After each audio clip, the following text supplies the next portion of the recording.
Ayer cumplió 50 años de lanzamiento el disco psicodélico de los Beatles que revolucionó la industria del rock. Sgt. Pepper's Lonely Hearts Club Band es recordado por los amantes de la música en todo el mundo.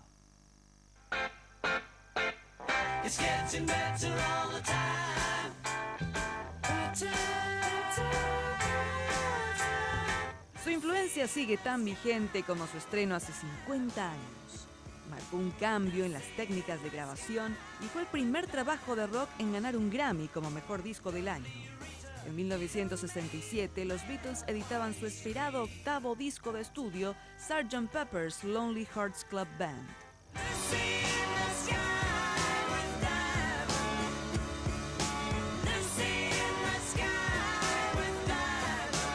Las 13 canciones de uno de los discos más influyentes de la música no han dejado de reeditarse.